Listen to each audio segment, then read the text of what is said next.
Salah tadi kamu ngisi sekarang benar kamu sedikit dari ngisi badannya. Ya, hari luar juga diganti ini. Itu ini, kamu ada uang transfer betul.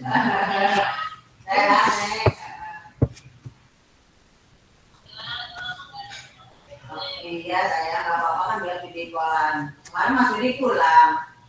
Kita berapa aja? Nanti anaknya ada kan hotel BDN ada.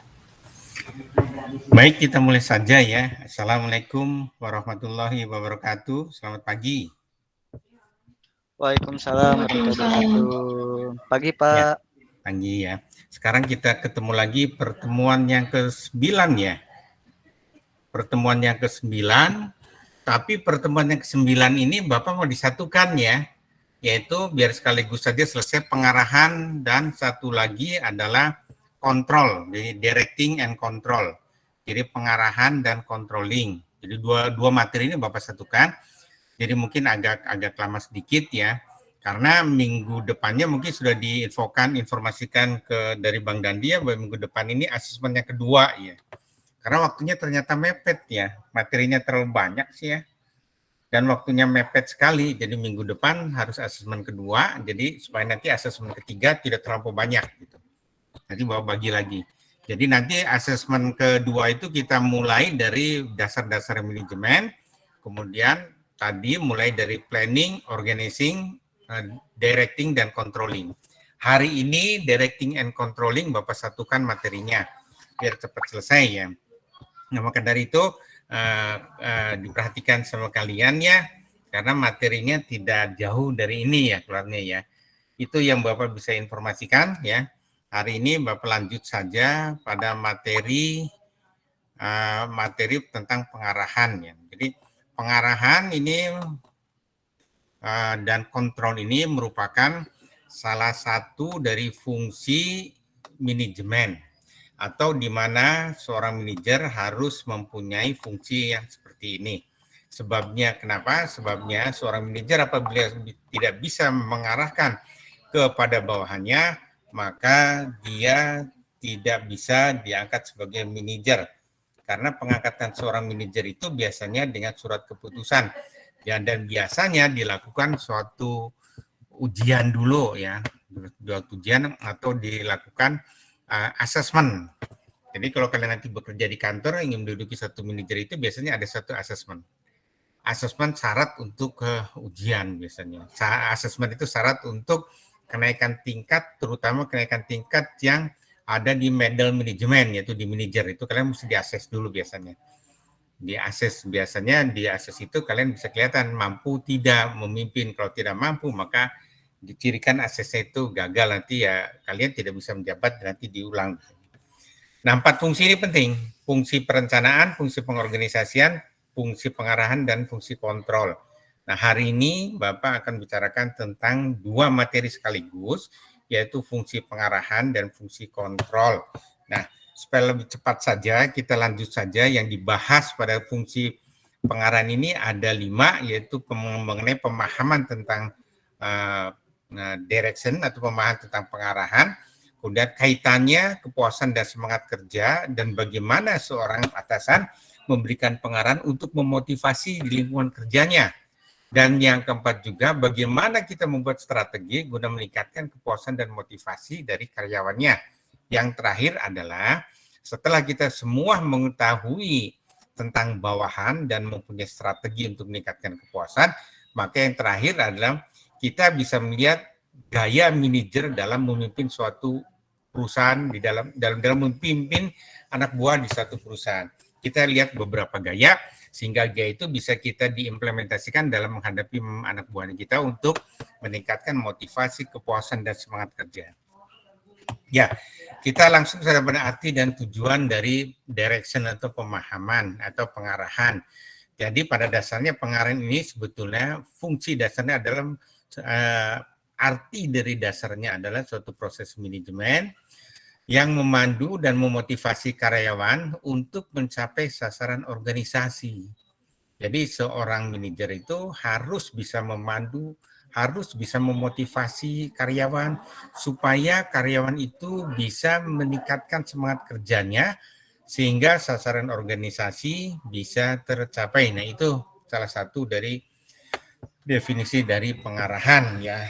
Nah, berikutnya kita akan bicarakan biasanya hubungan antara manajer dan bawahan yang mewakili perusahaan, di mana perusahaan biasanya diwakili oleh manajemen dan kemudian dengan bawahannya, maka biasanya dalam hubungan tersebut kita buat adanya suatu kontrak yang disebut namanya kontrak psikologis.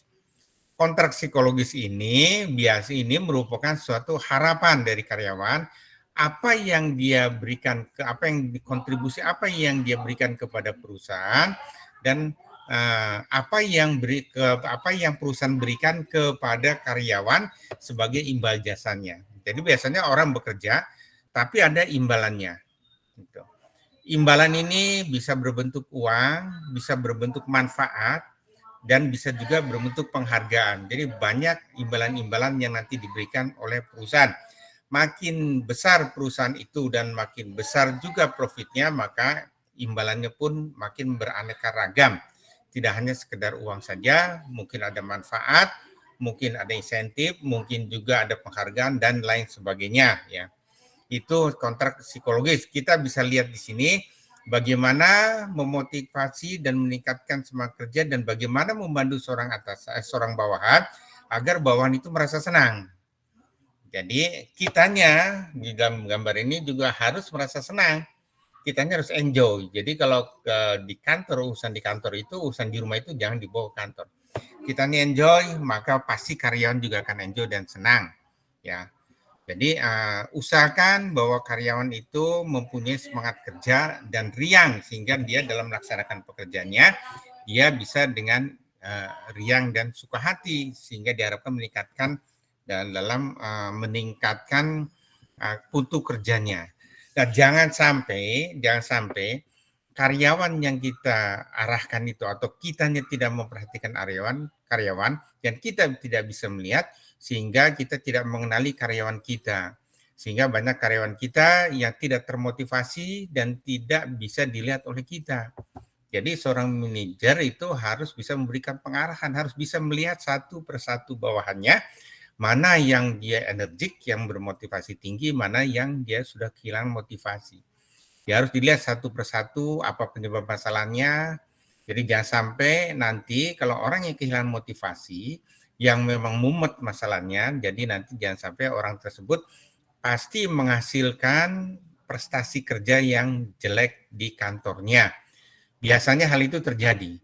Kalau orang itu sudah membawa masalah, orang itu sudah turun motivasinya, biasanya kerjanya tidak enjoy. Dia biasanya cemberut saja, dia biasanya mukanya tidak berseri-seri, dan pasti hasil kerjanya pun tidak akan baik. Nah, ini yang harus dihindarkan oleh seorang manajer. Maka disitulah salah satu fungsi manajer untuk memberikan pengarahan kepada bawahannya. Ya. Nah, caranya gimana? Cara memberi pengarahan ini ada berbagai cara kepada bawahan. Cara yang paling ampuh itu adalah melakukan dengan treatment. Treatment itu di mana kita harus menggunakan satu metode penguatan yaitu harus diaplikasikan dalam bentuk nyata. Misalnya tiap pagi kita kumpul 5 menit, kemudian kita mendiskusikan sesuatu dan membuat lelucon-lelucon dan menjadikan pagi itu merupakan pagi yang ceria dan senang. Sehingga bekerja pagi hari diawali dengan keceriaan dan kesenangan. Nah, dengan harapan seperti itu, maka kita bisa melihat bahwa pasti nanti hasil kerjanya akan dapat lebih meningkat lagi ya. Nah, penguatan atau treatment ini yang dilakukan oleh seorang manajer ini berbagai macam cara. Jadi bukan training, tapi treatmentnya. Misalnya treatment itu ada diberikan perlakuan khusus dengan dipraktekkan. Misalnya apa? Misalnya salah satu yang gampang dalam kehidupan rumah tangga, kalau kalian tidak terbiasa bangun pagi, tidak terbiasa misalnya bangun pagi, maka harus diperlakukan bangun pagi. Caranya gimana? Dengan diingatkan, selalu diingatkan. Jam 5 diingatkan, jam 5 pagi diingatkan supaya terbiasa bangun pagi. Kalau sudah terbiasa, maka dia otomatis treatmentnya itu dikurangi penguatannya. Sehingga dia itu sudah terbiasa bangun pagi. Nah, biasanya treatment ini dilakukan bisa karena biasa. Itu adalah motonya yang digunakan, ya. Nah, yang berikutnya kita akan membahas tentang kepuasan dan semangat kerja, ya. Nah, kepuasan dan semangat kerja ini adalah kita definisikan satu persatu tentang pemahamannya saja. Bapak tidak terlalu mendetail tentang kepuasan ini, tapi akan Bapak simpelkan saja bahwa yang dimaksud kepuasan kerja itu adalah suatu tingkat kenyamanan, tingkat kenikmatan yang diterima oleh seorang pegawai ya dalam melakukan pekerjaannya. Jadi ketika dia melaksanakan pekerjaannya itu dia merasakan nyaman, nikmat, itu yang disebut namanya kepuasan kerja. Apabila seseorang ini menikmati pekerjaan mereka merasa nyaman, nikmat, maka itu yang disebut namanya kepuasan kerja. Sebaliknya apabila tidak menikmati pekerjaannya, tidak nyaman dia, tidak menikmati pekerjaannya, maka itu disebut namanya ketidakpuasan kerja. Jadi kepuasan dan ketidakpuasan ini berbanding terbalik ya. Kemudian yang satu lagi adalah semangat kerja. Kalau semangat kerja ini di mana merupakan suatu sikap dari karyawan dengan melihat lingkungan kerja yang ada pada diri mereka sendiri ya. Semangat kerja ini biasanya mencerminkan bahwa sejauh mana karyawan merasa bahwa kebutuhan mereka ini terpenuhi oleh pekerjaan mereka. Jadi misalnya orang ditempatkan sesuai dengan minat dan bakatnya sehingga mereka terpenuhi kebutuhan mereka itu karena memang menyenangi, maka dia bekerjanya akan lebih baik lagi. Itu yang disebut semangat kerja. Biasanya semangat kerja ini keterkaitannya adalah dengan minat dan bakat. Makanya di situ dalam perusahaan dibuatlah suatu asesmen untuk menjabat posisi tertentu apakah cocok atau tidak cocok.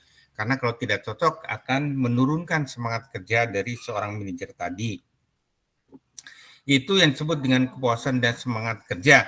Kita bisa lihat seseorang apabila misalnya dalam perusahaan itu misalnya ada perusahaan kita yang masuk ke dalam 10 besar perusahaan, misalnya ini 100 best company to work for with offernya, maka di sini biasanya ya karyawan itu akan merasa bangga ketika dia bisa melihat bahwa perusahaannya ini masuk dalam Fortune 100 perusahaan terbesar di dunia misalnya. Biasanya itu akan senang. Sama seperti Telly juga kalau misalnya masuk dalam perguruan tinggi terbaik, kalian juga akan merasa terangkat dan merasa senang sehingga kalian merasa enjoy untuk belajarnya. Nah, itu yang diharapkan oleh seorang manajer ya ketika dia mengarahkan, ketika dia melihat bawahannya, apakah bawahannya itu sudah mempunyai semangat kerja yang tinggi, sudah merasa puas atau tidak, caranya mudah dengan melihat keceriaan dari karyawan itu sendiri. Apabila karyawan itu tidak ceria, malas, ya tidur kadang-kadang waktu siang, dan kemudian kerjanya juga seadanya, tidak bergairah bekerjanya, dan bekerja kalau dipaksa, itu tandanya kehilangan motivasi. Tapi kalau kita melihat dia itu senang, bergembira, ria, maka diharapkan bahwa prestasi kerjanya, hasil kerjanya akan menghasilkan pekerja yang positif ya. Jangan sampai seperti ini ya. Jadi ketika atasan ini melihat satu persatu karyawannya dan melihat ada yang kehilangan semangat kerja dan kerjanya misalnya tidur, ya, kemudian dia malas bekerja, maka harusnya seorang manajer ini memberikan pengarahan kepada bawahannya dan dibuat treatment. Mereka misalnya yang malas ini dikasih kerjaan yang dia harus dikontrol terus-menerus, harus dilihat hasilnya supaya dia itu tidak terlena malas gitu. Jadi ditingkatkan, diarahkan seperti itu. Nah, ini yang disebut dengan bagaimana cara kita membuat supaya kepuasan dan semangat kerja. Jadi ada kepuasan, ada semangat kerja. Yang berikutnya kita akan membicarakan tentang motivasi di lingkungan. Banyak hal yang membuat orang itu bekerja semangat kerja tinggi, tapi banyak hal juga penyebabnya adalah tentunya salah satunya adalah motivasi. Ketika motivasi kita tidak tinggi, maka biasanya semangat kerja itu akan menurun. Nah, untuk melihat itu, supaya kita bisa melihat motivasi apa yang menjadikan mereka itu supaya menurun, maka kita lihat dulu ada beberapa teori tentang motivasi ya. Teori tentang motivasi. Motivasi sendiri di sini biasanya orang banyak definisi yang mengatakan motivasi itu berlain-lainan ya. Ada yang mengatakan semangat kerja, ada yang dasarnya pada dasarnya orang itu tidak malas, hanya hilang semangat kerjanya, hilang relaksivitasnya. Nah, ini dalam hal ini motivasi ini didefinisikan sebagai rangkaian kekuatan yang menyebabkan seseorang berperilaku dalam cara tertentu. Apabila cara itu sudah tercapai, maka motivasi itu akan menurun dan kemudian dia akan mencari motivasi yang lainnya lagi. Salah satu contoh adalah bahwa ketika kita merasa lapar, maka kita ada kekuatan untuk ingin mencari sesuap nasi untuk makan. Itu yang dimaksud dengan berperilaku dalam cara tertentu. Jadi motivasi itu contohnya adalah ketika kita lapar maka kita akan mencari makan. Ketika kita haus maka kita akan mencari minum. Itu yang dimaksud definisi motivasi di sini. Jadi serangkaian kekuatan yang ada pada diri kita yang menyebabkan kita berperilaku tertentu. Yaitu kalau kita misalnya lapar ya, kekuatan lapar dalam perut kita, maka kita berperilaku tentunya mencari sesuap nasi. Nah, kemudian selanjutnya kita akan berbicara tentang teori motivasi supaya kita lebih tahu bahwa sebetulnya orang tidak termotivasi itu dalam jenis-jenis motivasi yang seperti apa. Ada 3 teori motivasi secara umum disebutkan di sini, sebetulnya hanya 2 jelasnya, tapi karena ada di antara teori yang 1 dan ketiganya ini, maka tengah-tengahnya antara teori antara. Teori yang pertama adalah teori tentang klasik dan manajemen ilmiah atau scientific management ya. Nanti kita lihat ya. Yang kedua adalah teori perilaku, yang ketiga adalah teori motivasi kontemporer. Ini 3 ini merupakan jenis teori motivasi. Bapak akan sepintas saja menjelaskan tentang teori motivasi yang klasik dan manajemen ilmiah. Kita mungkin pernah membaca buku Scientific Management ya dari Frederick Winslow Taylor. Taylor ini disebut juga bapak manajemen klasik ya. Disebut bapak manajemen karena biangnya manajemen itu Taylor ini. Di mana menurut teori Taylor ini bahwa motivasi ya disebutnya motivasi klasik yaitu di mana biasanya seorang karyawan atau pekerja dia mau bekerja, termotivasi untuk bekerja hanya semata-mata karena imbal jasanya uang. Jadi tanpa uang mereka tidak mau bekerja. Ini bukan berarti salah atau benar, tapi ini suatu penelitian yang menurut dia bahwa seseorang itu bekerja biasanya termotivasi semata-mata karena uang. Dan sampai saat ini pun teori itu masih tetap bisa diakomodir. Masih banyak dan Bapak yakin bahwa sebagian orang akan bekerja semata-mata karena uang. Itu ada sampai saat ini. Nah, yang kedua adalah teori perilaku, di mana teori perilaku ini adalah untuk meningkatkan produktivitas karyawannya dalam hal berperilaku. Ini biasanya ya, produktivitas pekerja ini biasanya akan meningkat atau produksi pekerja ini meningkat sebagai reaksi atas semua tindakan atau perhatian dari manajemen yang dinilai oleh pekerja sebagai suatu perhatian khusus.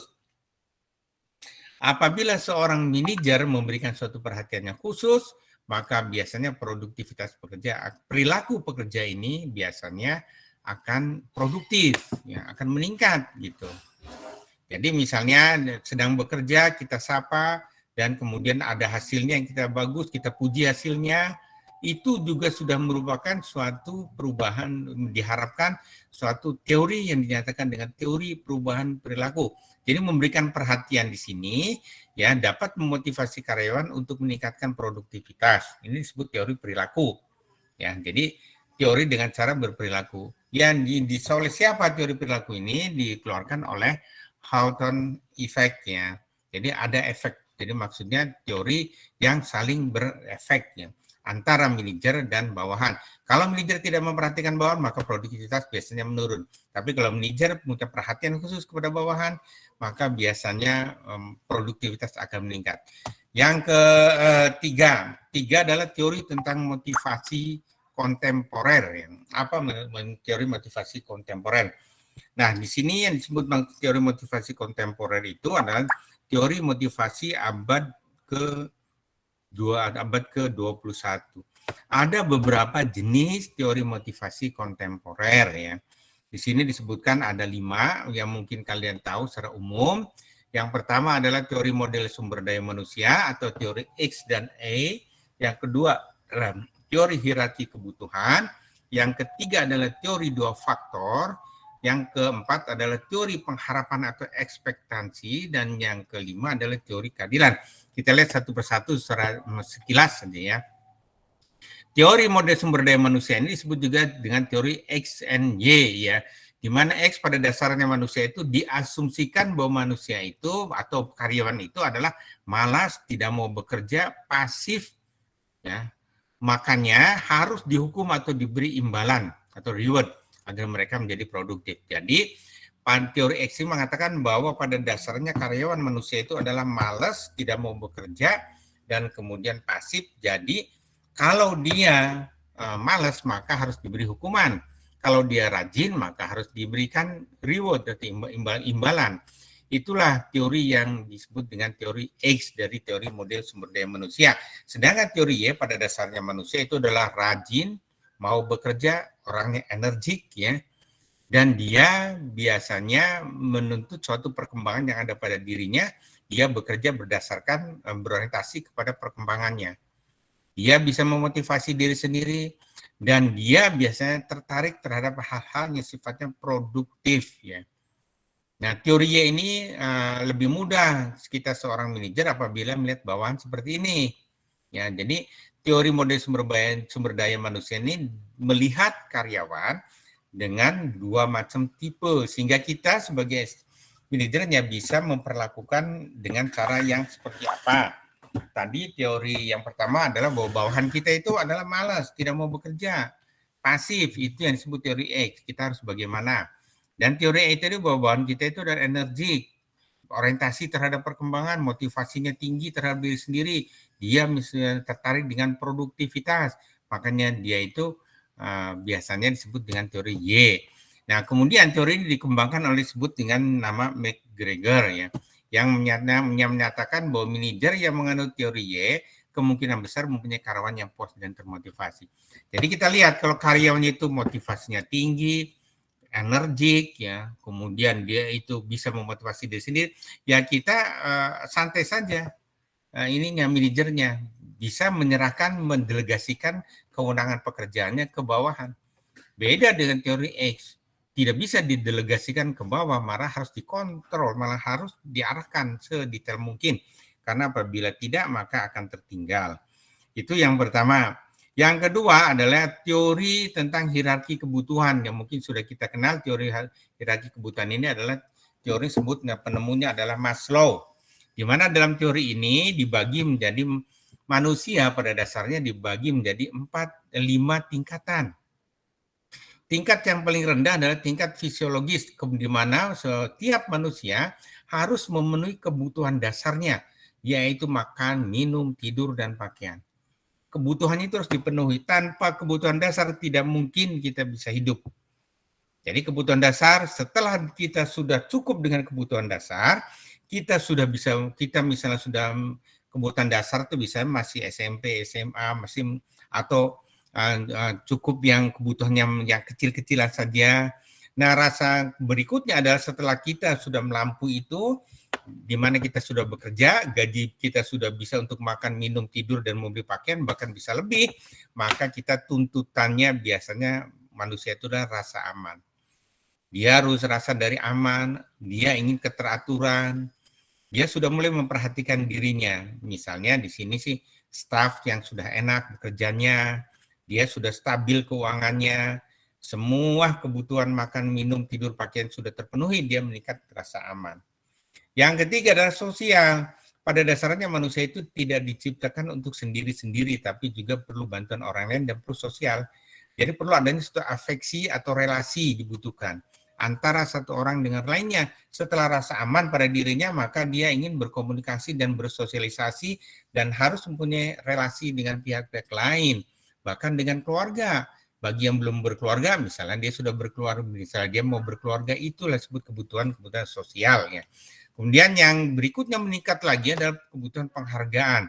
Nah, kebutuhan penghargaan ini biasanya manusia atau orang ini sudah mencapai pada titik puncak dari kebutuhan motivasi yang ada pada teori Maslow, di mana di sini semua keinginannya sudah tercapai. Dia sudah jadi direktur, biasanya statusnya sudah tinggi, pencapaian targetnya sudah tercapai, misalnya karena keinginannya menjadi direktur, dan kemudian tanggung jawab juga makin besar dan reputasinya sudah tinggi. Dia sudah menjadi direktur, sudah tercapai di atas itu. Yang terakhir paling tinggi sendiri itu adalah kebutuhan aktualisasi diri. Aktualisasi diri ini bukan berarti tidak membutuhkan kebutuhan-kebutuhan di bawahnya, tapi tetap membutuhkan, akan tetapi sekadarnya, ala kadarnya aja. Dia merasa senang kalau keberadaan dirinya sendiri diketahui oleh orang lain atau diperhatikan oleh orang lain. Semacam kebutuhan aktualisasi diri ini kebutuhan dewa lah. Sudah tidak banyak memikirkan tentang duniawi, tapi lebih banyak memikirkan tentang akhirat, misalnya bagi orang yang memeluk suatu keyakinan beragama gitu. Nah, ini kebutuhan aktualisasi di mana di sini dia perlu mengembangkan diri, dia pemenuhan ideologi-ideologinya. Ideologi-ideologi tadi seperti yang tadi Bapak bicarakan, bahwa dia ingin memenuhi kebutuhan-kebutuhan sifatnya kerohaniawan. Jadi sudah tinggi lagi tingkatannya ya. Nah, ini disebut model hierarki kebutuhan Maslow ya. Yang kedua, yang ketiga kemudian ada teori dua faktor tadi dibicarakan. Teori dua faktor ini ditemukan oleh Friedrich Herzberg ya. Teori ini menyimpulkan bahwa kepuasan dan ketidakpuasan itu bergantung kepada dua faktor katanya. Bahwa orang merasa puas dan tidak puas tergantung kepada dua faktor. Yang pertama faktor higien dan yang kedua adalah faktor motivasi. Kalau faktor higien itu adalah biasanya kita dengan melihat kondisi tempat kerja, apakah tempat kerjanya ini kumuh apa tidak kumuh. Kalau kumuh ya jelas tidak memuaskan. Itu yang dimaksud faktor higien.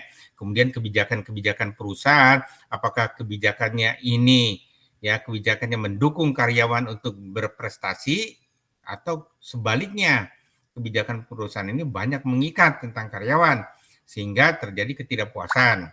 Atau juga atasan, bagaimana perlakuan atasan terhadap bawahan, apakah dia banyak memperhatikan atau tidak peduli, itu juga mempengaruhi tentang kepuasan dan ketidakpuasan.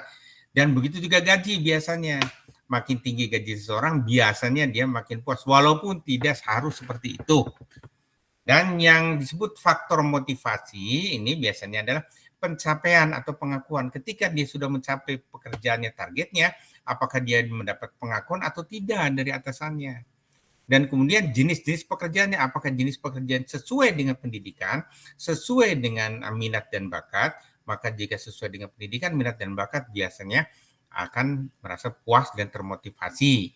Dan juga apakah dia di perusahaan diberi tanggung jawab, apa atau tidak, itu juga yang bisa ditunjukkan sebagai suatu motivasi. Nah, itu yang disebut dengan teori dua faktor. Yang keempat adalah teori tentang pengharapan atau ekspektansi. Ekspektansi ini ya menyatakan bahwa orang ini mau bekerja ya karena ingin mendapatkan imbalan yang mereka inginkan. Dan mereka percaya bahwa mereka itu mempunyai suatu peluang untuk masuk meraihnya. Jadi mereka ini yang disebut teori pengharapan ini, yaitu orang ini bekerja karena dia mendapatkan imbalan. Imbalannya tidak selalu dalam bentuk uang. Mereka selalu mendapatkan imbalan dan mendapatkan peluang, harapan untuk meraihnya dari target yang dia tentukan. Jadi apabila targetnya ditentukan terlalu tinggi, maka bisa-bisa dia kehilangan ekspektasinya. Tapi kalau targetnya ditentukan logik, ditentukan secara bersama-sama, kemudian dia bekerja dan bagi yang tercapai targetnya maka akan diberikan imbalan yang lebih, maka tentunya orang akan termotivasi. Itu yang disebut teori dengan ekspektasi. Berikutnya teori keadilan. Teori keadilan ini adalah fokus pada perbandingan sosial antara satu karyawan dengan karyawan lainnya yang diperlakukan oleh seorang atasan, di mana seorang atasan ini dievaluasi perilakunya ya dari oleh manajernya dengan perlakuan dari satu karyawan terhadap karyawan lainnya. Apakah karyawan itu dianaktirikan atau tidak, atau diperlakukan tidak adil, dibandingkan antara satu dan yang lainnya tidak adil, maka terjadi timbul ketidakpuasan. Tapi kalau misalnya diperlakukan adil dan mencapai targetnya, maka biasanya dia akan merasa diperlakukan secara adil dan tidak adil. Ini teori tentang keadilan. Berikutnya adalah yang perlu Bapak sampaikan langsung saja kepada bagaimana sih kita strategi meningkatkan tentang kepuasan dan semangat kerja. Ada beberapa hal yang perlu strategi yang digunakan untuk meningkatkan kepuasan dan semangat kerja. Ya, di sini diceritakan ada 6. Yang pertama untuk meningkatkan strategi untuk meningkatkan kepuasan dan semangat kerja itu ada memodifikasi perilaku karyawan dengan metode penguatan atau reinforcement. Tadi sudah dikatakan sama Bapak bahwa untuk merubah seseorang ini agar ya dapat meningkatkan kepuasan dan semangat kerjanya, maka dia harus dimodifikasi perilakunya. Yang tidak biasa bangun pagi harus bangun pagi. Yang tidak biasa sikat gigi pagi harus sikat gigi pagi. Yang tidak biasa mandi pagi harus dibiasakan mandi pagi. Nah, setelah dia terbiasa, maka biasanya dia akan bisa akan berubah, akan memodifikasi perilakunya. Itu strategi yang pertama. Strategi yang kedua adalah biasanya seorang manajer atau atasan ini biasanya menerapkan strategi supaya dia puas, supaya karyawannya puas dan semangat kerja. Biasanya dia menerapkan manajemen by objektif atau disebut dengan manajemen berdasarkan tujuan.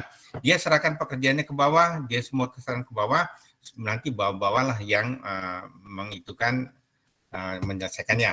Yang ketiga manajemen partisipatif, yaitu dan pemberdayaan, di mana seorang di mana dalam manajemen partisipatif ini karyawan ini diberikan pemberdayaan mengenai cara mereka untuk melakukan pekerjaan dan cara mereka untuk mengelola perusahaan. Jadi diberikan kewenangan sampai ke bawah dan dia diberikan partisipasi untuk ikut berkomunikasi dan berdistribusi di dalam pengambilan keputusan seorang atasan. Di mana partisipasi dan pemberdayaan ini membuat karyawan merasa lebih berkomitmen terhadap sasaran dan organisasi. Nah, yang nomor 4 adalah manajemen tim. Di dalam manajemen tim ini biasanya adalah di mana perusahaan memberikan tugas kepada seseorang dengan membentuk satu tim, di mana dalam tim itu keputusan lebih cepat diambil, ya, dan dikonsultasikan kepada tim yang dibentuk dalam sebuah organisasi. Jadi keputusan lebih cepat diambil. Biasanya tim kerja ini membantu organisasi lebih fleksibel. Dia bisa mengerjakan tugas, setelah selesai dia dibubarkan. Jadi lebih fleksibel ya. Dan biasanya juga fleksibel dalam pengambilan keputusan. Keputusan tidak terlama jenjangnya, tingkatnya, tapi cukup tim putuskan kemudian informasikan ke direktur. Jadi keputusannya ini bisa sangat cepat dan efektif. Karena banyak yang dipotong-potong. Ya, jadi banyak yang tidak melalui struktur organisasi, tapi dari tim langsung biasanya ke pengambil keputusan.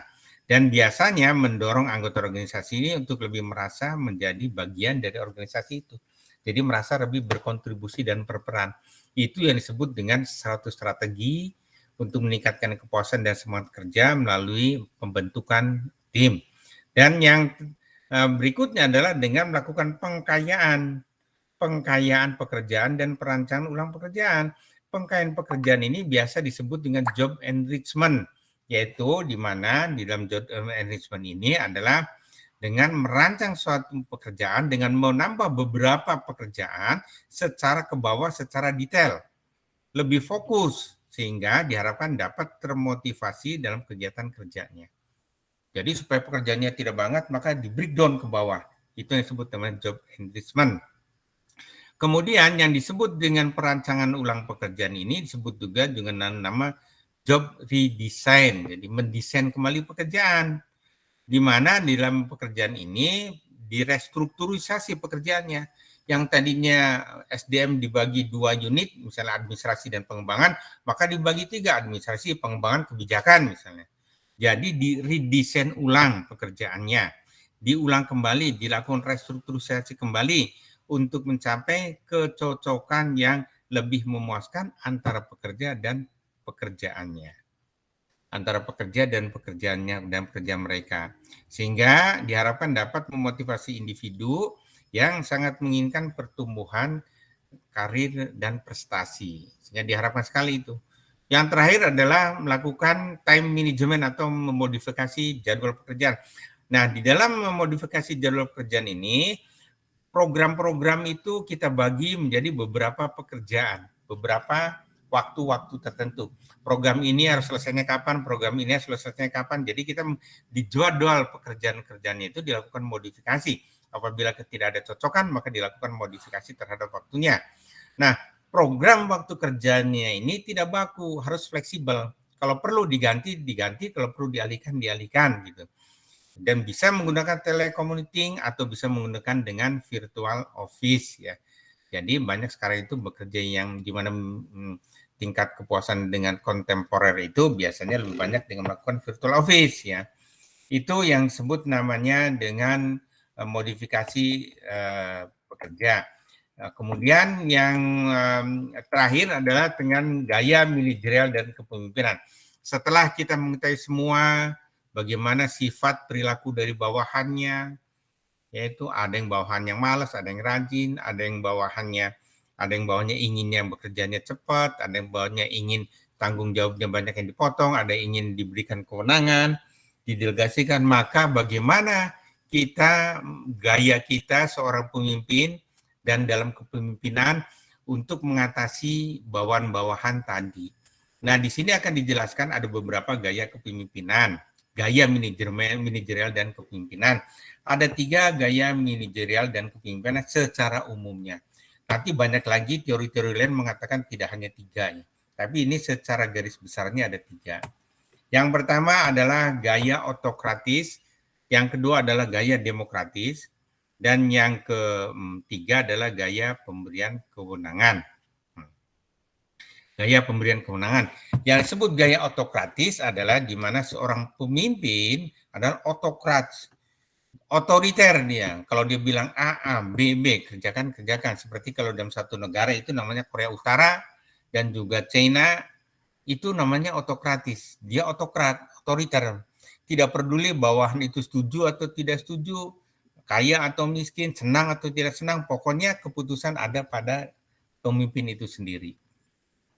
Kim Jong-un menyatakan seperti itu, kalau dia bilang A ya A, kalau dia bilang bunuh, kalau dia bilang lepaskan. Gitu. Itu namanya otokratis. Jadi gaya kepemimpinan yang betul-betul otoriter, di mana kewenangan, kekuasaan penuh ada di atas, paling atas. Ada lagi sebaliknya, itu disebut demokratis. Gaya manajerial yang disebut demokratis, di mana gaya manajerial demokratis ini memberikan kesempatan dan partisipasi kepada bawahnya untuk berdiskusi dan partisipasi dalam pengambilan keputusan, dalam rapat-rapat, dalam memberikan informasi-informasi, dalam memberikan pengarahan-pengarahan, dalam menentukan keputusan-keputusan yang akan dibuat, walaupun keputusan itu sebetulnya ada pada manajer atasannya itu sendiri. Yang ketiga adalah dengan cara empowering, ya, dengan memberikan kewenangan penuh kepada bawahannya, atau empowering, di mana seorang atasan memberikan kewenangan kepada bawahannya. Kalau demokratis, dia memberikan kesempatan berpartisipasi dan memberikan masukan-masukan, tapi pada nomor 3 ini, pada pemberian kewenangan penuh ini, di mana bawahan diberikan kewenangan untuk memutuskan. Jadi diberikan kewenangan bawahan untuk memutuskan segala sesuatu yang ada di bawah.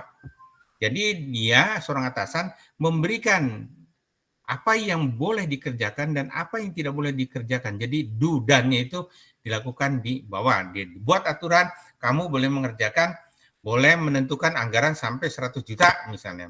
Boleh memutuskan hanya 50 juta misalnya. Nah, itu berikan kewenangan. Itu yang disebut namanya pemberian kewenangan. Nah, sekarang kita masuk ke, setelah kita tahu tentang gaya-gaya manajerial secara umum saja, tentunya kita nanti kelak kalau kalian menjadi manajer bisa melakukan gaya ini, ya, gaya manajer kalian ini kepada bawahan kalian sesuai dengan gaya-gaya dari, sesuai dengan model-model atau sifat-sifat dari bawahan itu sendiri. Yang berikutnya kita akan bicara tentang motivasi dan kepemimpinan, yaitu yang di era pada abad ke-21 atau motivasi dan kepemimpinan abad kontemporer, yaitu di mana di dalam abad kepemimpinan yang kontemporer ini bahwa harus dilakukan suatu perubahan pola motivasi. Jadi pola motivasi itu harus berubah-ubah, tidak hanya satu saja yang digunakan. Mungkin untuk meningkatkan untuk meningkatkan motivasi bawahan, maka pola motivasi ini perlu dialami perubahan. Tadinya meningkatkan motivasi dengan gaya misalnya hierarki kebutuhan, maka dirubah dengan hierarki misalnya kebutuhan SDM atau dengan 2 faktor. Jadi kita harus bisa berubah-ubah. Dan yang berikutnya adalah perubahan pola kepemimpinan. Gaya kepemimpinan yang kita buat ini kita bisa berubah-ubah sesuai dengan bagaimana sifat dan perilaku dari bawahan kita. Itu disebut namanya perubahan pola kepemimpinan. Jadi kadang-kadang kita memimpin dalam bentuk gaya kepemimpinan otoriter, atau gaya kepemimpinan demokratis, atau gaya kepemimpinan dengan empowering atau pemberian kewenangan. Jadi tergantung. Nah, kita bisa lihat peran dari kepemimpinan ini seperti apa. Nah, peran dari kepemimpinan ini kita lihat sebetulnya ada 4. Yang pertama adalah dia sebagai coach, ya. Dia sebagai pelatih, pembina. Kalau ada karyawan yang tidak bisa, maka diajarkan oleh dia supaya bisa, dibina. Dan ada juga yang berperan seorang leader, seorang pemimpin, ya ini, atau seorang manajer ini sebagai liaison with external. Dia yang memberikan antara atau dia memberikan informasi dari luar ke dalam ke anak buahnya, atau sebaliknya dari dalam keluar, ya. Dia memberikan informasi-informasi tentang keberadaannya. Dan yang ketiga adalah trouble shooter, di mana seorang atasan harus bisa men-take over permasalahan-permasalahan yang ada di bawahnya jika permasalahan itu tidak bisa dipecahkan. Jadi dia memecahkan masalah-masalah yang ada pada bawahannya. Itu yang dimaksud trouble shooter.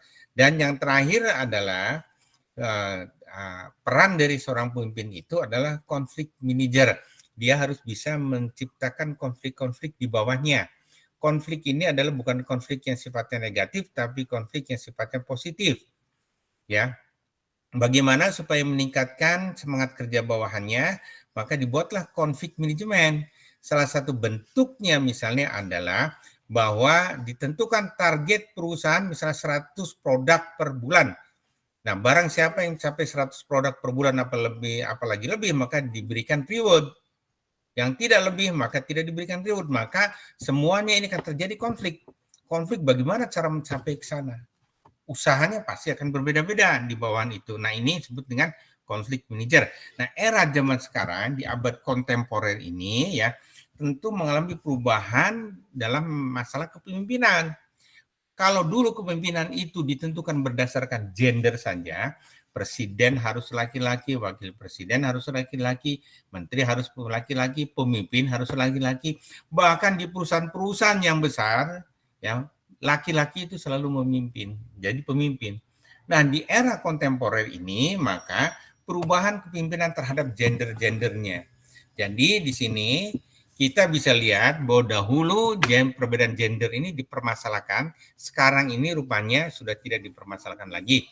Kita juga pernah punya presiden wanita namanya presiden wanita, juga di Inggris ada juga ratu, juga di Jerman, juga kita lihat wakil presiden Amerika juga wanita, dan kita lihat juga banyak menteri-menteri kita ini wanita. Kenapa hasilnya? Ternyata setelah dilakukan pemahaman melalui suatu penelitian di mana katanya seorang wanita dalam hal memimpin itu ternyata lebih baik. Ini suatu penelitian yang mungkin harus dibuktikan lagi ya. Tapi ini ada suatu penelitian yang mengatakan seperti itu. Yang pertama katanya ada yang dibahas itu tadi. Bagaimana cara memotivasi, bagaimana cara berkomunikasi, bagaimana cara merencanakan, dan bagaimana hal dan lain sebagainya tadi tentang kepemimpinan tadi. Diujilah kepemimpinan tadi dengan beberapa pernyataan yang dianalogikan dalam beberapa pernyataan. Pernyataan pertama mengatakan bahwa bagaimana gender ini dalam memotivasi orang lain. Ada pria, ada wanita. Ternyata dalam memotivasi orang lain, wanita lebih pandai dibandingkan daripada pria. 5 kali lebih pandai. Kemudian bagaimana dalam mengembangkan komunikasi, ternyata bahwa wanita 5 kali lebih baik mengembangkan komunikasi dibandingkan dari pria. Dalam hal berkomunikasi. Kadang pria memang sulit berkomunikasi, tapi wanita lebih bisa berkomunikasi. Kemudian menghasilkan kualitas kerja yang tinggi ini ternyata juga wanita lebih baik dibandingkan dari pria. Wanita biasanya lebih baik karena biasanya wanita itu lebih teliti dan lebih cekatan, lebih jeli ya. Kemudian dalam perencanaan ternyata wanita juga lebih baik dan dalam mendengarkan orang lain, dia menerima curhat orang lain, memang itu juga kerjaan wanita. Dan dalam meneliti permasalahan ternyata wanita juga lebih detail, lebih baik dibandingkan pria. Jadi dari beberapa ini maka dapat disimpulkan bahwa ternyata wanita lebih baik dalam hal memimpin. Ya, tadi di Pakistan pernah ada pemimpin wanita dan di mana-mana di dunia sekarang sudah banyak pemimpin wanita. Nah, yang terakhir dari pengarah ini bagaimana kita cara menjadi pemimpinnya efektif. Supaya kita bisa menjadi pemimpinnya efektif, maka dilakukan dengan dua cara. Yang pertama adalah dengan berikan pelatihan kepemimpinan. Kalau di dalam perusahaan-perusahaan besar ada yang disebut namanya SUSPIM, yaitu kursus pimpinan. Itu sama dengan pelatihan kepemimpinan. Itu namanya sebut pelatihan kepemimpinan. Untuk memimpin harus dilatih dulu melalui kursus pimpinan. Ada juga yang disebut namanya bukan melalui kursus tapi implementasi di lapangan, yaitu dengan cara melakukan substitusi kepemimpinan. Jadi seorang pemimpin A dimutasikan kepada pemimpin B, dimutasikan ke pemimpin C sebelum dia menjadi pemimpin yang lebih tinggi lagi. Jadi misalnya pemimpin SDM dimutasikan ke pemimpin marketing, dari marketing dimutasikan lagi ke pemimpin operasi, dari operasi baru nanti naik yang lebih tinggi lagi. Ini namanya sebut substitusi kepemimpinan. Nah, itu pengarahan teori pengarahan yang bisa Bapak sampaikan. Berikutnya Bapak akan memberikan teori tentang pengendalian. Jadi sekaligus ya, pengendalian ya. Jadi kalau tadi Bapak bicara tentang teori tentang pengarahan, maka sekarang Bapak akan berbicara lagi tentang teori tentang pengendalian. Pengendalian itu boleh dikatakan itu adalah kontrol atau salah satu fungsi yang dimiliki oleh seorang manajer ya terhadap bawahannya. Bagaimana cara melakukan suatu kontrol? Nah, sebelum kita tahu, maka seperti biasa bahwa nanti kita akan mempelajari tentang 5 macam jenis learning objektif yang akan disampaikan. Yang pertama arti dan tujuan, yang kedua adalah proses pengendalian, yang ketiga adalah pengendalian kinerja organisasi dan karyawan, dan yang keempat adalah pengendalian perangkat, dan yang berikutnya adalah tantangan dalam pengendalian. Ya. Nah, yang pertama kita bisa lihat arti dan pengendalian dari tujuan itu seperti apa. Kita bisa lihat gambarnya ya, yang disebut dengan arti dan pengendalian dari tujuan itu atau disebut controlling seperti apa. Controlling ini adalah proses di mana memantau, memonitoring, membandingkan, dan mengkoreksi kinerja dari bawahannya. Jadi apabila ada seseorang yang melakukan monitor, ya kemudian mengcompare, dan kemudian mengkoreksi pekerjaan-pekerjaan bawahnya, itu disebut namanya salah satu fungsi dari manajemen yang melakukan kontrol. Jadi fungsi kontrol ini ada 3, monitoring, comparing, dan correcting. Atau memonitor, membandingkan, dan mengkoreksi kinerja dari bawahannya. Ya, dilihat kita bagaimana dia cara memantaunya, bagaimana dia membandingkannya. Membandingkan ini, mengcompare ini adalah antara target dengan hasil kerja dia sendiri. Jadi kalau hasil kerjanya bagus di atas target, maka dia dinyatakan bagus. Kalau hasil kerjanya rendah, di bawah target, maka dinyatakan jelek. Itu disebut dengan comparing. Dan hasil dari comparing ini adalah dikoreksi. Mengkoreksi pekerjaan, kenapa tidak tercapai. Nah, itu dikoreksi namanya. Nah, itu supaya agar tercapai, maka dilakukan suatu monitoring. Nah, pentingnya suatu pengendalian ini adalah karena satu ya, membantu manajer mengetahui apakah tujuan perusahaan telah tercapai atau belum. Jika belum, kenapa tidak tercapai? Apakah targetnya terlampau tinggi atau karena memang karyawannya yang malas? Itu bisa kita lihat. Yang kedua adalah bahwa memberikan informasi dan umpan balik atas kinerja karyawan dan meminimalkan terjadinya permasalahan, timbulnya permasalahan. Jadi fungsi yang kedua dari pentingnya pengendali ini adalah memberikan informasi dan feedback ya. Feedback dari kinerja bawahannya. Jadi kita bisa tahu bahwa bawahan kita ini mempunyai kemampuan seperti apa. Antara bawahan satu yang lainnya ini tentu berbeda-beda. Sehingga penugasnya pun ketika kita akan memberikan penugasan maka kita harus berbeda. Sehingga kita bisa kontrolnya bisa mudah ya dan bisa equal treatment. Nah, yang ketiga adalah pentingnya pengendali ini karena dapat melindungi perusahaan dari berbagai macam ancaman yang mungkin terjadi, ancaman korupsi, ancaman kebangkrutan, ancaman penjualan produk yang tidak tercapai, ancaman target yang tidak tercapai, dan lain sebagainya. Itu adalah pentingnya dari suatu pengendalian ya. Kemudian kita bisa lihat ada proses pengendalian di mana pengendalian ini keterkaitannya adalah langsung dengan masalah pengukuran. Bagaimana sih proses pengendalian itu terjadi? Nah, proses pengendalian itu terjadi adalah tentunya yang pertama adalah tentukan sasaran dan tujuan organisasi atau divisi atau departemen atau individu. Sasaran dan tujuannya apa dulu? Apakah itu organisasi? Apakah itu kelompok? Apakah itu individu? Nah, proses pengendaliannya sendiri itu setelah kita bisa menentukan sasaran dan tujuannya, yang pertama adalah kita ukur kinerja aktualnya. Oh, kinerja orang itu misalnya tercapai 90 dalam 1 bulan produknya. Kemudian kita bandingkan kinerja aktual dengan standarnya. Ternyata standarnya itu ditentukan misalnya per bulannya bukan 90, 100. Nah, kalau misalnya standarnya 100, ternyata aktualnya, kinerja aktualnya itu 90, maka tercapainya dinyatakan 90%. Kemudian diambil tindakan sama manajerial. Nah, kalau 90% ini berarti tidak tercapai target.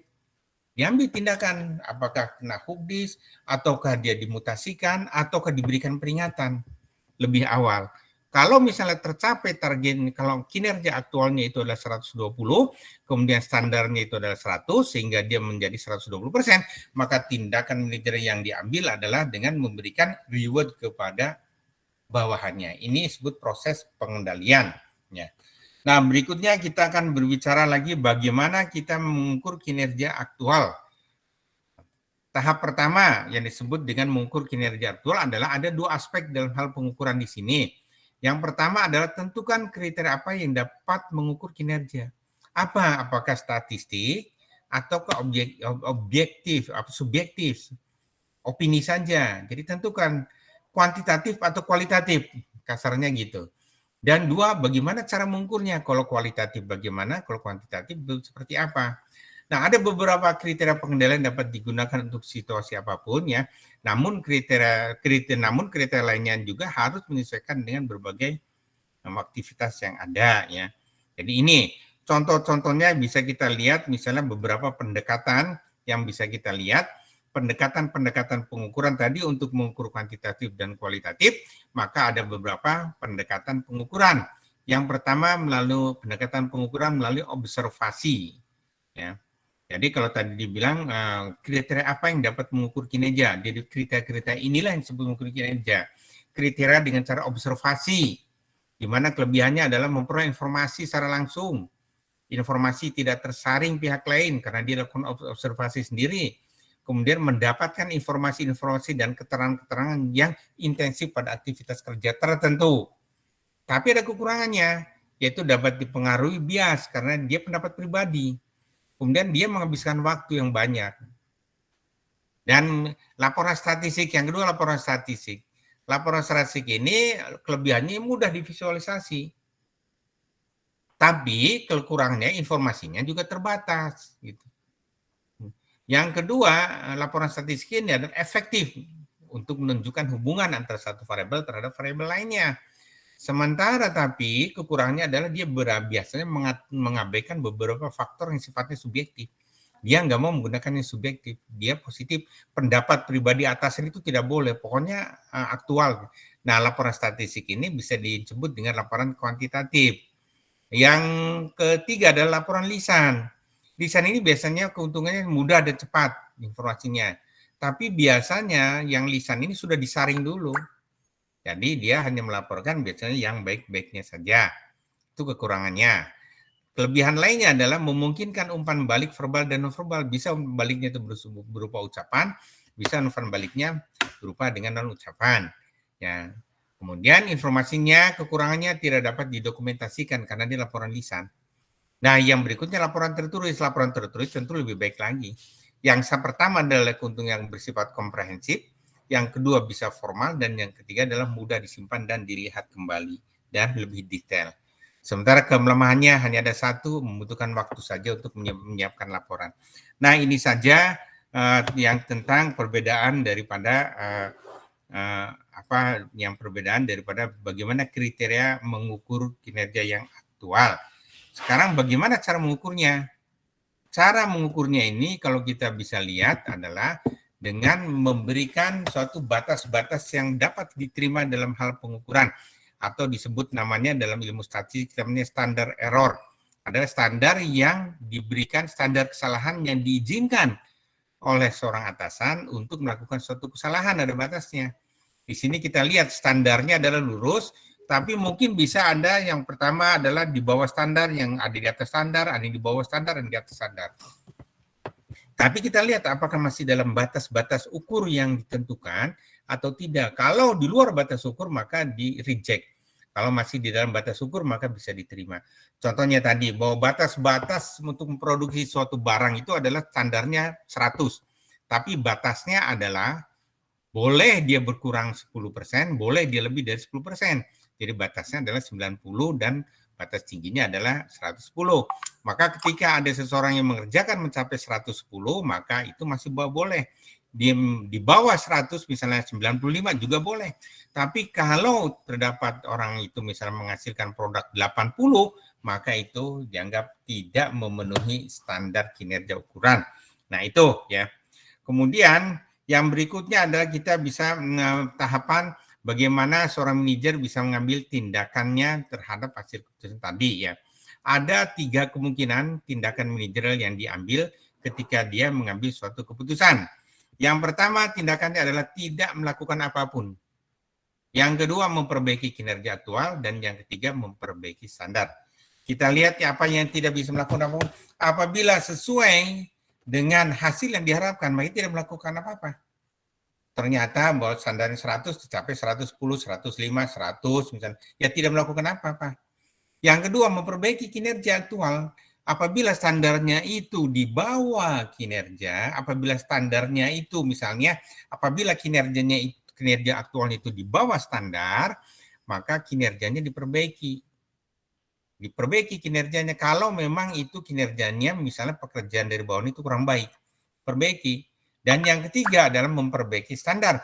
Apabila standar target yang kita tentukan terlampau tinggi, maka tidak mungkin dicapai oleh kinerja aktual. Maka diperbaiki standarnya, disesuaikan, diturunkan ke bawah. Nah, dalam gambar bisa digambarkan seperti ini. Yang pertama tentukan sasaran, yang kedua tentukan standar, dan kemudian kita ukur kinerja aktual. Di samping diukur kinerja aktual, kita juga bandingkan kinerja aktual dengan standar. Bandingkan apakah standar sudah tercapai. Kalau sudah tercapai, maka tidak melakukan apa-apa. Kalau sudah tercapai, sudah selesai. Kita ukur aja kinerja aktualnya. Tapi bagaimana apabila tidak tercapai? Apabila tidak tercapai, kita tanya lagi. Apakah variannya dapat diterima? Kalau dapat diterima, maka nggak usah lakukan apa-apa. Masuk saja ke sini. Variannya itu diterima atau tidak itu adalah penyimpangannya. Apakah masih di bawah 10% misalnya, di atas 10%? Kalau ya, maka tidak usah melakukan apa-apa, berarti tercapai.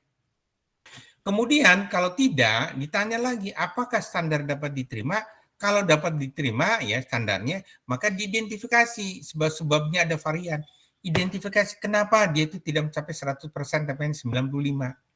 Kenapa tercapainya 105 bukan 110, bukan 120? Maka diperbaikilah kinerjanya. Ini kalau dia harusnya minimal 90 tapi dia itu hanya 92, maka perbaiki kinerjanya supaya bisa mencapai di atas 100, diukur lagi. Dan kemudian kalau tidak juga maka revisi standarnya. Jadi jangan direvisi kinerjanya tapi revisi standarnya, berarti standarnya terlampau tinggi.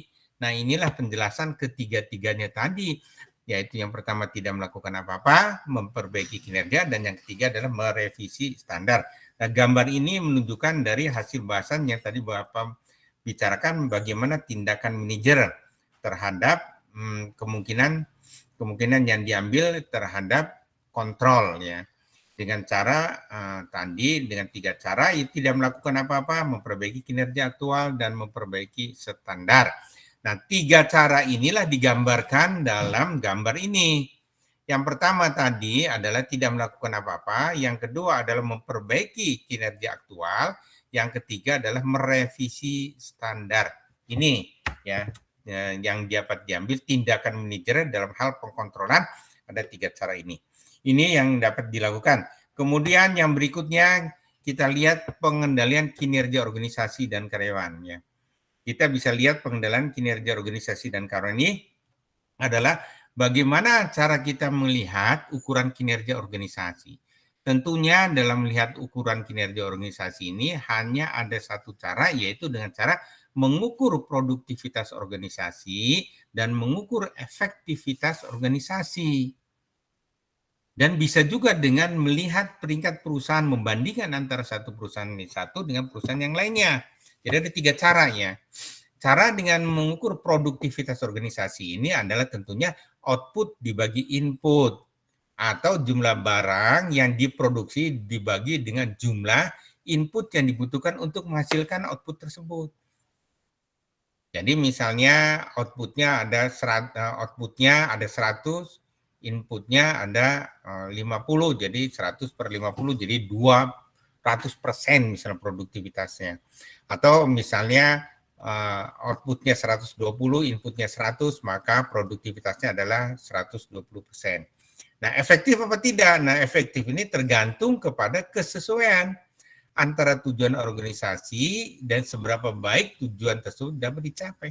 Jadi bagi organisasi yang disebut efektivitas itu yang penting tujuannya tercapai. Kalau sudah tercapai tujuannya baru kita lihat. Ya. Kalau tidak tercapai berarti tidak efektif. Kalau tercapai berarti efektif. Nah, bisa juga ukuran kinerja organisasi ini bisa dilihat dengan cara memperingkatkan perusahaan antara perusahaan yang satu dengan perusahaan yang lainnya. Itu. Nah, ada beberapa yang bicarakan ada beberapa jenis dari pengendalian. Di sini nyatakan ada 3 dari jenis pengendalian. Yang pertama kita analisa dulu apa yang disebut dengan pengendalian tadi, apa yang disebut dengan kontrol. Tadi sudah didefinisikan, tapi dipastikan di sini bahwa pengendalian itu adalah memastikan bahwa upaya yang diberikan karyawan ini telah memadai dan memenuhi kualitas yang dibutuhkan untuk mencapai tujuan organisasi. Itu ya pokoknya. Nah, kemudian di sini nyatakan bahwa proses pengendalian karyawan ini yaitu dengan cara mengukur kinerja aktual, membandingkan kinerja tersebut dengan standar dan mengambil tindakan jika diperlukan. Nah, tadi sudah dibicarakan juga ada 3 jenis pengendalian itu. Ini dijelaskan lebih detail lagi.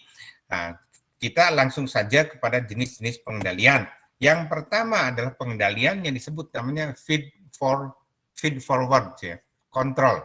Jadi pengendalian yang dilakukan adalah sebelum terjadinya aktivitas. Jadi sebelum aktivitas terjadi itu masih dalam perencanaan, kita kendalikan dulu mana kira-kiranya perencanaan ini yang tidak mungkin dan mana yang mungkin. Jadi kesalahan bisa dihindarkan. Jadi pengendalian yang sifatnya feed forward control ini adalah pengendalian yang dilakukan sebelum aktivitas itu terjadi, yaitu masih dalam tahap perencanaan. Kemudian yang kedua disebut dengan pengendalian namanya disebut dengan concurrent control, di mana pengendalian ini dilakukan selama aktivitas berlangsung. Nah, biasanya contohnya ini pengendalian yang concurrent control ini adalah pada pabrik-pabrik yang blue collar. Blue collar itu misalnya pabrik tekstil, ya di pabrik-pabrik aja itu biasanya concurrent control karena dia proses produksinya dilihat. Pesawat terbang juga kontrol itu. Biasanya concurrent control ya. Dan yang ketiga terakhir adalah feedback control. Feedback control ini biasanya pengendalian dilakukan setelah aktivitas itu terjadi. Setelah terjadi, dilihat banyak reject-nya, maka dicek, diteliti kenapa. Gitu. Nah, jadi ada 3 macam jenis pengendalian tadi ya. Nah, masing-masing bisa kita lihat. Yang dimaksud dengan pengendalian feed forward ini adalah pengendalian dapat mencegah terjadinya masalah. Karena pengendalian ini dilakukan sebelum aktivitas terjadi.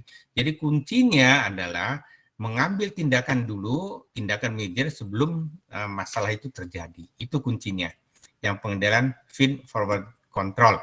Sementara yang pengendalian concurrent ini adalah dilakukan tadi selama aktivitas berlangsung, sehingga biasanya yang dilakukan adalah dengan management by working around atau dikenal juga dengan management by process ya. Jadi management by working around ini adalah di mana seorang manajer di tempat kerjanya langsung berinteraksi dengan karyawan dan dia mengkontrol dengan para karyawannya. Apabila terjadi penyimpangan, waktu itu juga diselesaikan. Apabila terjadi sesuatu, maka waktu itu juga diselesaikan. Itu kontrolnya. Nah, pengendalian kongruent ini biasanya bermanfaat karena dapat membantu manajer memperbaiki kesalahan sebelum semakin buruk terjadi, sebelum produk itu jadi. Jadi langsung bisa diambil keputusan. Nah, berbeda dengan pengendalian yang sifatnya feedback. Pengendalian yang sifatnya feedback ini dilakukan setelah barang itu jadi. Setelah mobil itu jadi, dikirim, kemudian terjadi kesalahan.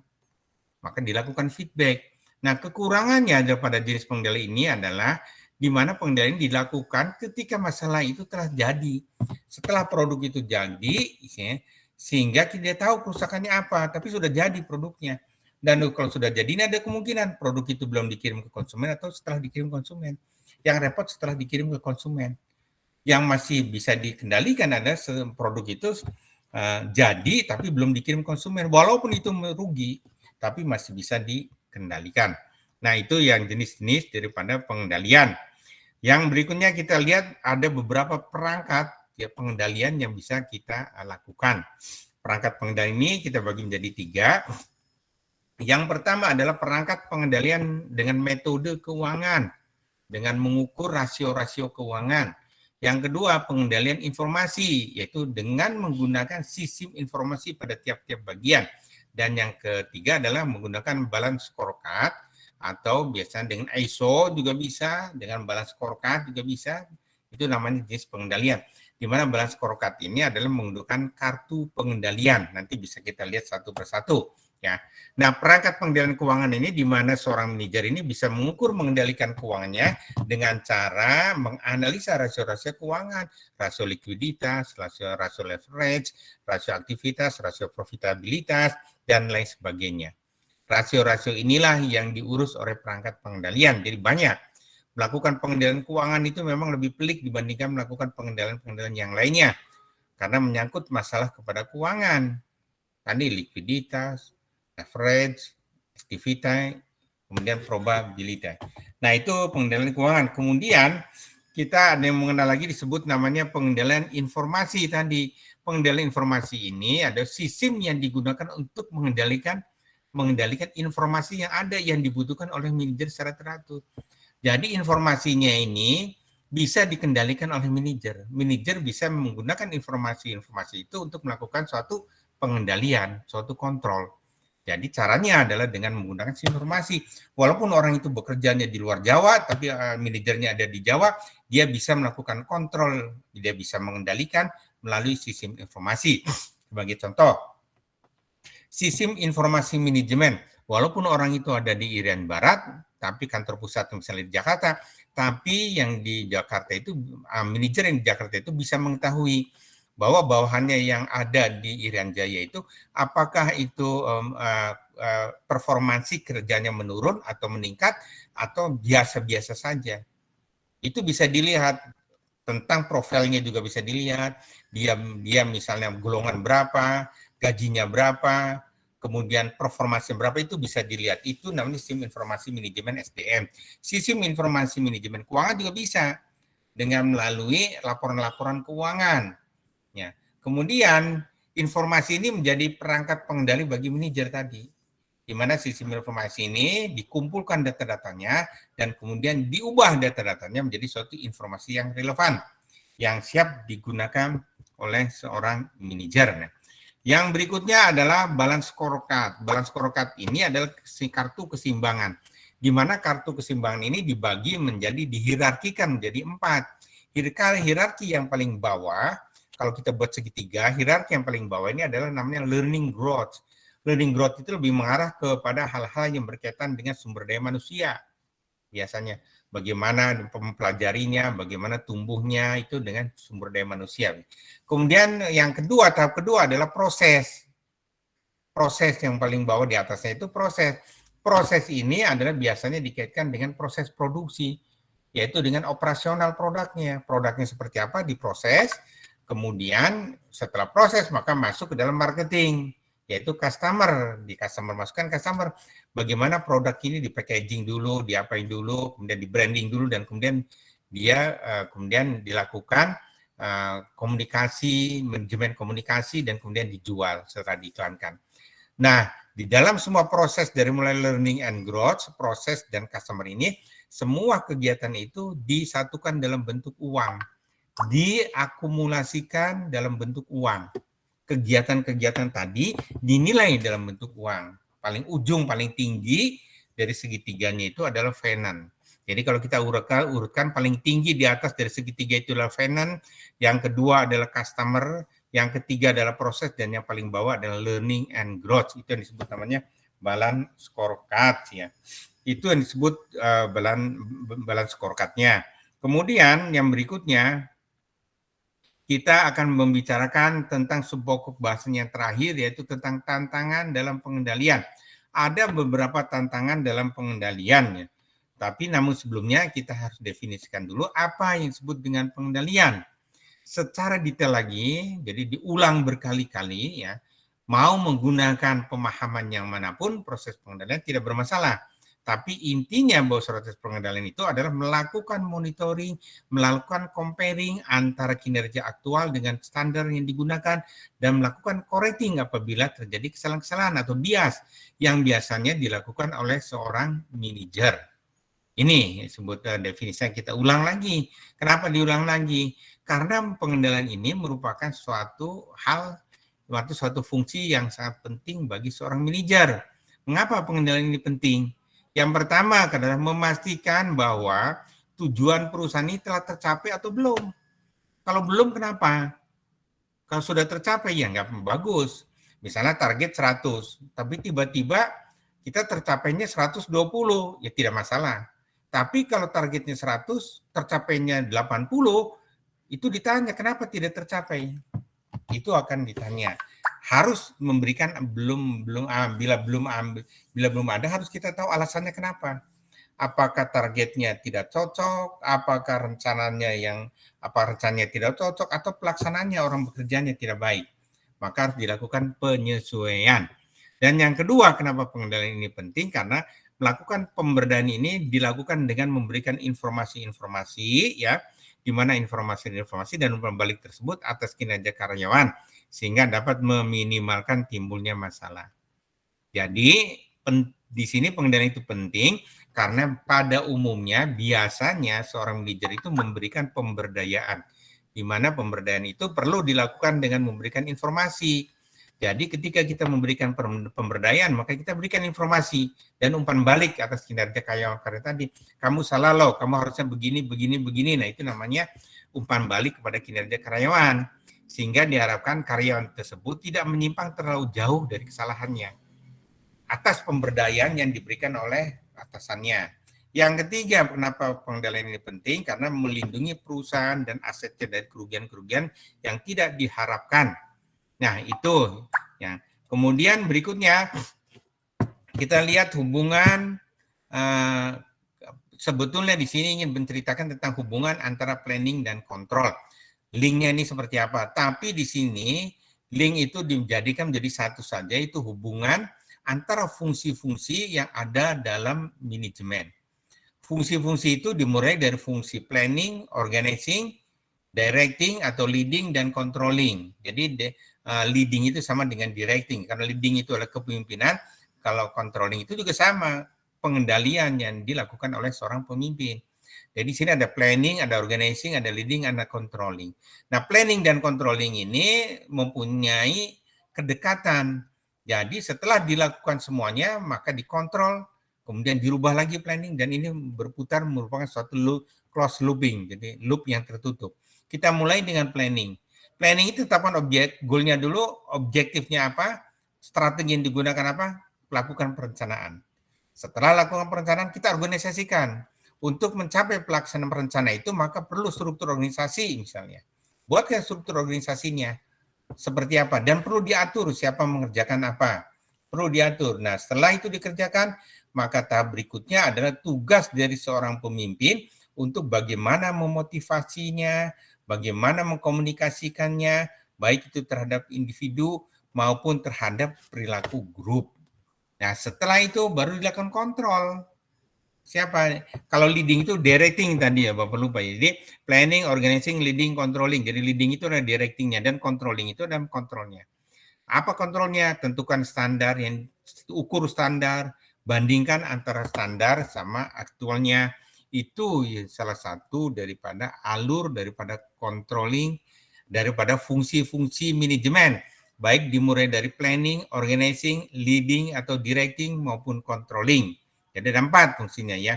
Nah, di dalam controlling ini kadang-kadang kita mendengar beberapa isu di abad yang 21 ini tentang pengendalian atau dikenal juga namanya isu-isu kontemporer dalam pengendalian. Apa saja isu-isu itu? Ada 3 isu yang menjadi perbincangan utama di dalam isu kontemporer dalam pengendalian. Yang pertama isunya kontemporer ini dalam pengendalian ini adalah globalisasi dan perbedaan lintas budaya. Jadi globalisasi ini penting dalam hal pengendalian. Ya. Yang kedua adalah masalah di tempat kerja. Dan yang ketiga adalah tata kelola perusahaan. Nah, untuk lebih jelasan Bapak skip saja, Bapak ceritakan secara global saja ya. Secara umum saja apa sih yang disebut pengendalian dalam perspektif global dalam lintasan budaya. Ya. Tadi bahwa isu-isunya adalah pengendalian dalam perspektif global yang pertama. Yang pertama karena adanya kendala jarak antara negara. Satu negara dengan negara lain jaraknya sangat jauh sehingga kontrolnya pun dan perlu lintas budaya. Di sini biasanya isu-isunya. Isu-isunya matang. Walaupun sudah ada teknologi, dibantu dengan teknologi, tapi kadang-kadang perbedaan budaya itu sangat mencolok sekali. Budayanya sangat berbeda, sangat mencolok sekali. Sehingga dalam pengendaliannya maka biasanya isu ini muncul harus dibahas lebih detail. Kadang-kadang salah pemahaman antara satu negara dengan negara lain dalam melakukan kontrol.